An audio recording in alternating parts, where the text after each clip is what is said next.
Sergio Berman, gracias por este ratito, bienvenido. Gracias a vos, Paulina, por la invitación. ¿Hay plan B o no hay plan B? No, yo creo que un poco lo que Nacho recién decía, los estudios y la tecnología electoral que diferencia este espacio del momento de gobernar, tiene un determinado procedimiento que hay que respetar. La decisión política es que Mauricio sea el candidato. Aunque la encuesta se va a mirar. Yo creo que justamente si hay algo novedoso en lo que Jaime Durán trajo, en mi opinión, ¿no?, de lo que veo estos años, es que es el primer caso donde las encuestas no se usan para publicar, sino para trabajar y elaborar contenidos y estrategias. ¿Y eso está bien? No, eso es una metodología, una tecnología, digamos, de un sociólogo, que a diferencia de lo que nosotros estamos acostumbrados, que vos tenés encuestadores y candidatos que van midiendo y van reportando tanto al candidato y lo van publicando, generando inducción o tendencia. En este caso hay un laboratorio de trabajo con el dato, donde se ve la encuesta cualitativa y lo sociológico cuantitativo, donde se va elaborando la estrategia. Y ahora está trabajándose lo que sería el primer output, el primer producto del año para ratificar esa estrategia. Creo que también esta última semana, donde el vínculo tanto entre Mauricio, María Eugenia y Horacio consolidó esta idea de que los tres máximos dirigentes que van a las reelecciones en cada uno de los distritos ratifiquen el liderazgo y la propuesta de Mauricio. Y bueno, y al día, digamos, de hoy, todos estamos alineados y trabajando en esa dirección. Al día de hoy. Ahora, ¿imagina un radical en la fórmula con Macri? ¿Es eso? Yo lo contaba justamente lo estuve realmente escuchando hoy en los medios, ¿no? Más allá de... ¿Pero le gusta la idea a usted? ¿Hay que abrir, cambiemos? Yo creo que forma parte, digamos, de una evolución. O sea, Cambiemos, que tenía una alianza electoral y luego esa alianza electoral un manejo de la política del gobierno nacional en manos más del espacio, digamos, del PRO, con inclusión radical, y el radicalismo que está pidiendo no ser solamente una alianza electoral, sino una alianza de gobierno y una participación más amplia, sabiendo también que tiene provincias relevantes, donde hay referentes del radicalismo que son gobernadores, y eso de alguna manera yo creo que tiene que evolucionar para bien, para mayor amplitud y mayor participación. En algún momento coqueteó con el ridículo, con algunas fotos, etcétera. Se lo voy a poner en estos términos. Sí. Sin embargo, bueno, en el mundo lo valorizaron. Lo ubicaron en un lugar y un sitial de privilegio, entre las 100 personas con mayor influencia en materia medioambiental. No es poca cosa. ¿Lo volvería a hacer? Sí, yo te agradezco el comentario. Aparte, recién yo estaba escuchando por el comentario que recién hacían cuando hablábamos de Malvinas. El embajador Kent, realmente que es, como decimos, un personaje, yo creo que es una persona muy relevante, porque él fue en el que el patio de la embajada hizo el Greenfield Festival y donde sucedió ese famoso episodio, donde no solamente, claro, es verdad, no solamente yo, sino todos los invitados, él tuvo esta ocurrencia, y cuando estábamos en el patio estaba ese jardín vertical, que después, por supuesto, se viralizó, y que vos me planteabas, ¿no?, cómo se vuelve desde ese lugar y de un tiempo, digamos, de un bullying digital interesante, más allá de si es una ocurrencia o no, a llegar ahora, al terminar este tercer año y completando el primer mandato de Mauricio, con por lo menos la satisfacción y el orgullo de haber hecho el trabajo que me habían encomendado, y la Argentina posicionada a nivel global en una agenda que no teníamos y que hoy está valorada, y no en términos míos personales, porque tampoco yo lo veo como un mérito de mi persona. Yo soy un asistente en el Ejecutivo del Presidente. Ahora, ¿no le quedó cosa pendiente? Porque Ley de Glaciares, ¿cómo está? No, justamente, nadie de nosotros puede plantear que los logros que tenemos alcanzan para darnos por satisfechos con el trabajo. Yo no veo ningún área en el cual nadie diga, no, la verdad, cumplimos, terminamos. No, me parece que hay avances significativos que tienen que ser valorados. Bueno, escuchamos a Roberta, hay un tema vinculado al padecer real de la gente que hay que asumirlo y aceptarlo, que me parece que una cosa no compensa a la otra. Yo creo que eso después el balance lo va a hacer cada uno de los argentinos a la hora de votar.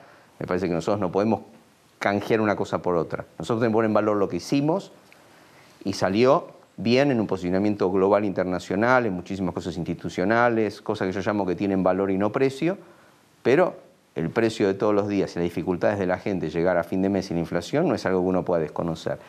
Pero yendo a la pregunta que vos me hacés, Argentina volvió al mundo y se insertó en acuerdos globales con responsabilidades locales. En materia ambiental se determinó una política ambiental muy importante, orientada al desarrollo sostenible y orientada a la competitividad económica de la Argentina. Porque uno cree que esto es una agenda verde, ¿no?, de preservación y protección. Eso es un aspecto. El aspecto más relevante es que Argentina está aplicando a OCDE, quiere comerciar. Esto muy pronto, y nuestros hijos y los jóvenes lo saben muy bien, no solamente es una tendencia, sino va a ser una barrera arancelaria. Fíjate que en OCDE, por ejemplo, que es para comerciar, para participar en el grupo y en el plano donde nosotros queremos tener libre comercio con la Unión Europea, ser competitivos, 1/3 de las regulaciones del Club de la Negociación y del Comercio Mundial tiene que ver con transparencia y corrupción, otro 1/3 con criterios ambientales y de protocolos internacionales del cuidado del ambiente y la salud de la gente, y 1/3 de reglas de juego del comercio. Y en los 2/3, te diría, Argentina no teníamos ninguna posibilidad de ni siquiera aplicar, porque si nosotros tenemos que ir a rendir examen en términos de transparencia y corrupción o en política ambiental, que vuelvo a decir, la política ambiental, más allá de ser reconocida entre las 100 personas en el mundo, yo te digo, hoy estoy terminando, aparte porque también Nacho me seguía de cerca al principio, yo estoy terminando como uno de la Autoridad Nacional Ambiental de mayor permanencia, desde, digamos, que somos nación, sabiendo que es una agenda donde todas las noticias en general son malas noticias. Y cuando tenés buenas noticias, no son noticias, en el sentido, por ejemplo, la duplicación de superficies de protegidas y parques nacionales, las áreas marinas protegidas, cosas que van a quedar para el futuro. Ahí sí te diría, tildado, ¿no? Logramos cosas que van a quedar para las próximas generaciones, porque eso no se revierte. Pero lo que vos preguntaste, ley de glaciares y muchas que discutimos durante estos años, tiene que ver con estándares que se cumplen. Cuando decimos estándares que se cumplen, son leyes que tenemos en la Argentina, que no se reglamentan, que no se cumplen, que no se respetan, y que hoy la Argentina está siendo reconocida en el mundo por ser un país serio y predecible en esta materia. Yo quiero abrir el diálogo a Nacho y a Lourdes porque lo escuchaba a Sergio Berman. Parece, Nacho, que Berman, él solo entró habló un poquito Freud, ¿me permite? Y él solo entró en esta lógica de todo lo que podamos hablar igual no compensa el pesar económico, llegar a fin de mes, la inflación. ¿Pareció como un reconocimiento? ¿Lo leíste así? Sí, en realidad, digamos, me parece que Berman siempre fue bastante sensato respecto a la situación, ¿no? Me acuerdo 2016, cuando la situación de despidos era importante y la oposición planteaba el proyecto antidespidos, Berman no dejaba de reconocerlo. Mi consulta al rabino tiene que ver con, si se quiere, cómo ha ido mutando el espacio Cambiemos desde que asumió el poder. Cambiemos llegó con un discurso de mucha tolerancia al que pensaba distinto y conforme pasaron los años fue, digamos, mutando hacia una cerrazón en la que aquel que piensa distinto, sea kirchnerista o no kirchnerista o socialista o radical o quien fuera, siempre es mal visto. ¿Por qué cree que los gobiernos, si usted quiere, extrapole a la actual gestión, siempre terminan cerrándose? No, yo creo justamente que esa posición en términos de valor no cambió. O sea, lo que sí veo, lo comentaba antes, lo veo a veces como más estratégico comunicacional o en la arena electoral para competir. Yo no lo veo como un tema esencial.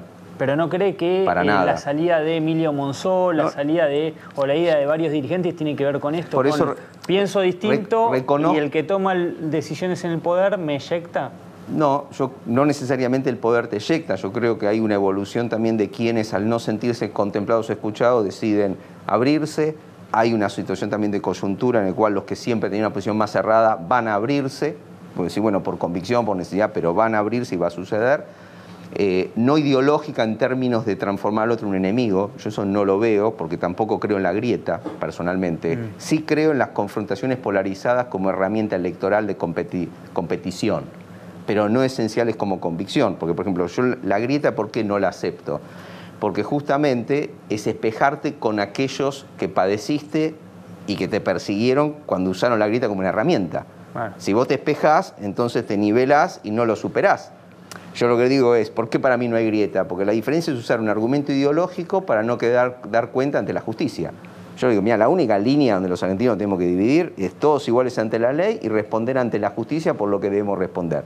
Y después yo tengo compañeros kirchneristas y un montón de pensadores intelectuales o militantes que no vamos a coincidir y ellos de alguna manera argumentan desde su convicción, yo no solamente los respeto, los valoro, es parte de la diversidad y la construcción democrática que nos va a hacer evolucionar, que es lo mismo que pasa en la historia argentina entre radicales y peronistas. Hasta que nosotros no los asumamos a ambos como uno y hagamos síntesis en vez de antinomia, no vamos a evolucionar. Yo creo que tenemos que tomar lo mejor del radicalismo, lo mejor del peronismo, en términos de las propuestas. Ahora, tenemos que sacar son las malas praxis del peronismo, las malas praxis del radicalismo, y ahora tenemos que asumir también, si hubiera malas praxis de este espacio, que es Cambiemos, también asumirlas, porque la gente está esperando que nosotros no solamente reconozcamos la realidad, sobregirados en expectativa y optimismo, no habiendo hecho el buen presupuesto del takeover de lo que recibiste, pero yo tengo una clara convicción y ahí es donde yo justamente digo, reconozco frontal y transparentemente porque le hablo al argentino que es mi conciudadano y es en el que yo tengo la confianza de que nos va a poder acompañar, de que no hay, me parece a mí, una sensación en la defraudación de la gente por la expectativa de dolo, de ver un grupo de personas que se organizó para robarle o destruir un país. Sí puede haber no solamente críticas al gradualismo o a errores que se cometieron, pero hay una diferencia para mí muy importante, que es en la política muy difícil, yo lo entiendo, que es ética, si la intencionalidad del grupo es dañarte o la intencionalidad del grupo es evaluarnos si cumplimos o no con las expectativas, cosa que se resuelve votando. Claro, pero el tema, Berman, es, está bien reconocer, pero por otro lado no se cumple nada de lo que se prometió en campaña hace 4 años atrás, cuando el propio presidente Mauricio Macri decía: júzguenme por pobreza cero, sí, vamos a sacar ganancias, vamos a hacer esto, y no pasó nada de eso, y hoy decimos, hay una gran crisis económica, la reconocemos.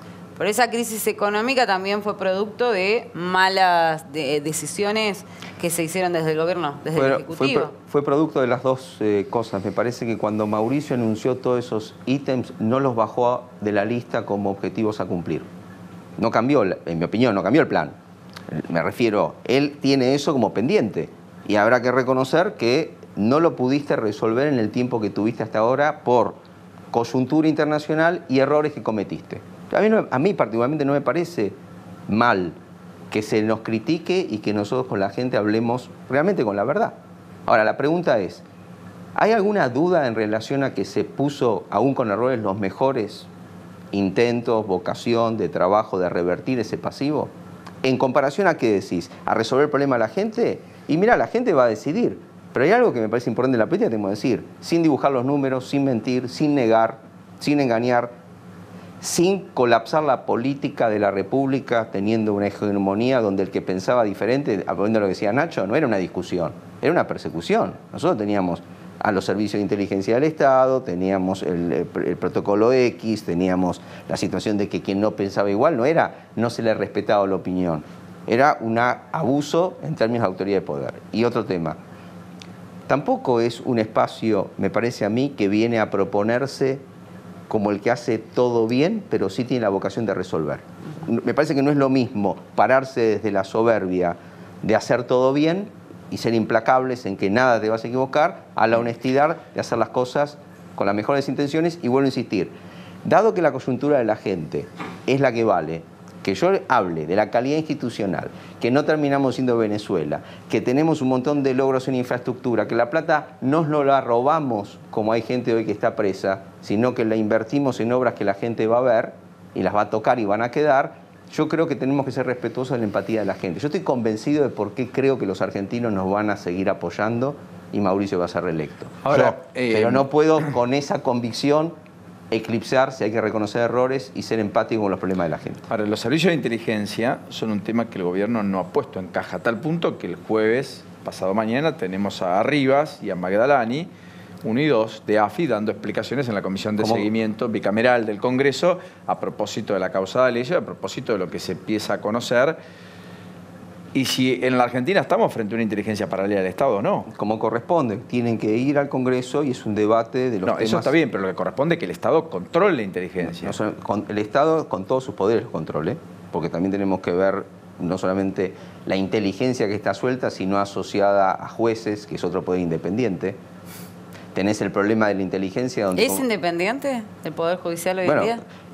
yo lo podría decir de la siguiente manera, ¿no? Como si fuera un reflejo pavloviano. Vos decís, no estuve nunca acostumbrado a ser independiente porque siempre tuve alguien con quien hablar para ver qué hacíamos, qué no hacíamos o cómo lo hacíamos, y ahora en el reflejo nos dicen sean independientes. Es como explicar, bueno, no sale.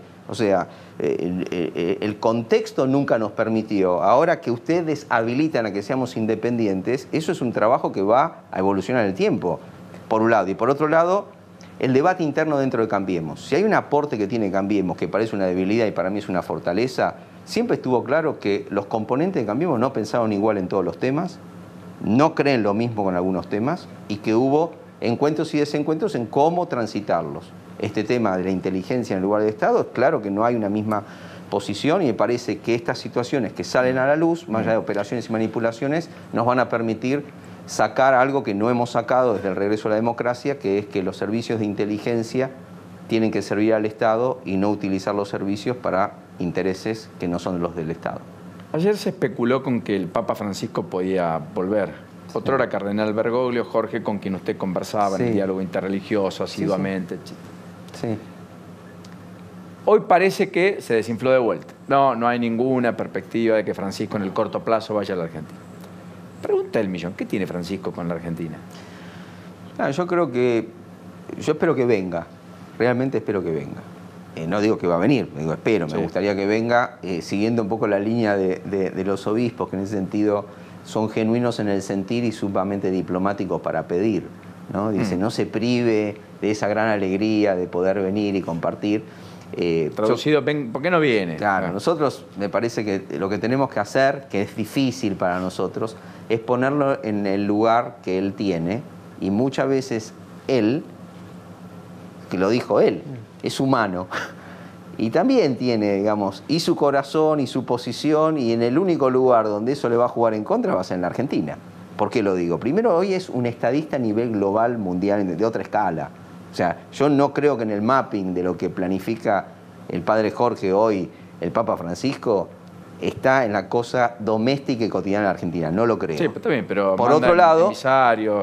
Pero por otro, emisario, mira, habría el rosario, que las cartas. Yo todo eso llama por teléfono, recibe, sí, da gestos todo el tiempo. Pero todo ese tipo de acciones, vuelvo a insistir, tiene que ver con lo humano de él, no con el pontífice. El pontífice se cuida de mantener su posición, y me parece que es una posición en la cual a mí me gustaría, y lo dije en varias oportunidades, a mí me parece que se equivoca en no venir. Estuvo en Brasil, en Chile, yo digo, Colombia, no estoy diciendo México. Bueno, sí, yo creo que se equivoca en no venir, debiera venir. Ahora, la posición en la que él tiene quiere preservar su lugar de pontífice con el barro cotidiano de lo que sucede en la Argentina, donde él es parte de esto por su idiosincrasia y por su historia, y si bien él ahora es el Papa, jugando en la Argentina, no juega solo de Papa, juega como un argentino, y ahí es donde yo digo, es el lugar de que quiere evitar, por el cual no viene. Ahora, el otro día vino el padre Pepe y le preguntamos en todo caso por este tema, y él decía, él no dio certeza de por qué creía que no venía el Papa, pero sí dijo que las políticas de este gobierno no iban en línea con la doctrina social de la Iglesia. Pero, ¿usted cree que el Papa y la Iglesia realmente encuentran en Macri una oposición a lo que pregona? Mira, yo pienso particularmente, mira, yo lo respeto y lo quiero, y en realidad es mi rabino de referencia en términos de que me adoptó por rebelde, no porque de alguna manera coincidamos. Y yo creo que en eso radica también su valor. Y nosotros acá tenemos varios puntos que me parece que nos comemos la curva en ponerlo en categorías que no le corresponden. Por ejemplo, los que dicen, no, porque es peronista. No es peronista, es jesuita. Claro. Bueno, entonces como es jesuita, quizás vos la analogía que haces más directa en términos de la idiosincrasia argentina, bueno, es peronista, pero digamos no lo es en el sentido partidario del término de endosarle esa etiqueta. Ahora sí quisiera ir a la pregunta que vos haces, que es muy importante, y ahí es donde yo creo que no se lo comprende y hay que respetarlo en la diferencia. Por eso me gustaría que venga, respetándolo en esa diferencia. Y esto es político-teológico, como si fuera Spinoza actualizado a la actualidad argentina. Hay una gran diferencia entre la propuesta de Cambiemos y lo que la doctrina social de la Iglesia Católica y Apostólica y Romana tiene. Mientras nosotros venimos, y Mauricio lo dice el primer día, dice, nosotros queremos terminar con la pobreza. Está bien, después haces el checklist y dice, bueno, no terminaron, no, pará. La ideología conceptual de que hay una decisión, que te podrán llamar de centro, liberal, lo que vos quieras, de terminar con la pobreza, se opone de lleno con la doctrina de la Iglesia. Porque lo que la Iglesia quiere es pobres con dignidad. ¿Cómo pobres con dignidad? Pobres con dignidad porque cuando la pobreza se encarna de manera plena los valores cristianos. Y cuando el pobre deja de ser pobre digno y pasa a ser clase media, se seculariza. Se va de lo comunitario, se va de la plena encarnación de los valores, y eso de alguna manera es lo que el padre Pepe y otros curas, amigos y gente que plantea, dice, mira, nosotros lo que entendemos es que el Estado tiene que asegurar la dignidad de los pobres. Ahora, vos venís con una propuesta y decís, no, mira, yo quisiera, primero, que cada uno, pues, escuchá cuando hablamos, que cada uno elija dónde quiere vivir, sea feliz como él quiere ser, haga lo que él quiera hacer y no sea más pobre. Entonces hay una discusión, en mi opinión, donde el punto de vista conceptual no coincidimos. No escuché nunca Berman hablando así. Es un placer tenerlo. No, lo digo, está suelto. Pero digo con... Sabe que puede traer cola lo que acaba de decir. No, sí, está bien. Usted para mí va a decir lo que va a decir. Para mí es totalmente claro y honesto de plantear de que uno cuando hace primar las decisiones individuales, las libertades responsables en sistemas democráticos, aun cuando sean socialdemocracias, tiene que poner la libertad de culto, como hace nuestra Constitución, en un tema de conciencia. Por eso lo que yo creo, pues fue mi caso. O sea, cuando yo como religioso me meto en la política, tengo que elegir un partido. No lo puedo hacer desde una concepción o convicción religiosa, porque no todas las religiones vamos a participar de la misma visión, y eso es parte de la libertad, la democracia. Ahora, cuando uno le plantea a referentes de este tenor cómo juega la política, hay que dejarlo jugar desde la religión, porque después en la política tienen que jugar los políticos. Entonces, así como yo particularmente, no solamente lo respeto y lo quiero, lo entiendo, dejé de tener la proximidad como religioso que tenía porque yo asumí un cargo político. Entonces puedo tener un vínculo como lo tengo, pero no puedo entrar a la sacristía como entraba antes, porque ya no soy un par religioso, soy un actor político. Él hace lo mismo. Entonces yo mi discusión es con quienes en su nombre, como puede ser el caso de Grabois o el caso del padre Pepe. ¿Podemos discutir de política? Podemos discutir con política, pero yo no puedo mezclar la religión con la política porque es lo que nos pide el Estado laico, que es el que la Constitución prescribe. Gracias por este ratito. No, al contrario, gracias por la invitación. Nos quedaron cosas por preguntar, etcétera, como siempre, pero bien vale vuelvo cuando me escucharlo en este contexto. Me quedé pensando si, aunque sea el título, ¿no?, si la separación Iglesia-Estado que pregonan tanto es algo que usted valida. Desde ya, es imprescindible, porque justamente por esa separación es que nosotros podemos, cuando tenemos una convicción religiosa, hacer nuestro trabajo. Es más, en el famoso debate que hubo ahora, es muy importante que la conciencia de los legisladores y ahora de los candidatos se ponga como plataforma electoral. Porque como es un tema de convicción, vos no podés atribuirte por tu propia convicción de libertad de conciencia, no blanquear en la representación qué vas a votar cuando tenés que tomar estos temas. Lo dice respecto a la despenalización del aborto y tantos otros. Tantos otros. Donde la religión tiene praxis y dogma y teología, pero la república lo que tiene que tener es independencia secular de representar a las mayorías. ¿Usted no cambió con respecto al aborto? No. Veo que cambian, algunos cambian. ¿Usted sigue a favor? Yo estoy a favor de la despenalización, no a favor, digamos, del aborto como una práctica que se tome como decisión de un derecho natural o individual. No la legalización, sino la despenalización. La legalización en determinados conceptos que no signifique la liberalización, porque acá el problema que tenemos es, tenés por lo menos, como en política, no tenés tres, tenés la despenalización, la liberalización, la legalización, y a veces lo que pasa es que nosotros pasamos a banderas y colores en lugar de tener una seriedad legislativa de esta decisión. Pero si uno no penaliza lo que no está prohibido, está permitido. Si está permitido hay que garantizar la práctica. Es que es justamente lo que está sucediendo ahora con el doble estándar, porque justamente si está... bien, pero usted valida la práctica en los hospitales públicos. Por supuesto, de acuerdo a todo lo que la ley establece. ¿Y entonces sería parte del vientre materno? Ese niño por Bueno, ahí tenemos una discusión otra vez, ahí tenemos que volver a la religión. El cristianismo y el judaísmo se diferencian en términos que para el judaísmo no es un asesinato porque no es una persona y una vida diferenciada de la madre desde la concepción. sino a partir del alumbramiento. Entonces ahí en el Cuando derecho nace. penal, cuando alumbra por el canal de parto, en el derecho penal no estás en la misma infracción. Entonces yo entiendo perfectamente la libertad de conciencia y acompaño a todos mis hermanos cristianos y católicos que luchan en contra de esa práctica porque están convencidos de que ahí hay un asesinato. Cuando vos no lo tipificás como asesinato, tenés una liberalidad para tomar una decisión que no entra en un conflicto de conciencia como si fuera un asesinato. Por eso lo que planteo es, ¿tenemos que discutir quién tiene razón desde la teología o tenemos que dejar que la democracia con mayorías y minorías represente a los ciudadanos? Eso es lo que yo digo. Los religiosos tenemos que educar a la gente y a nuestros legisladores, pero la democracia no puede estar prescripta por dogmas religiosos o teológicos. Gracias, ministro. A ustedes por la invitación. Hasta la próxima.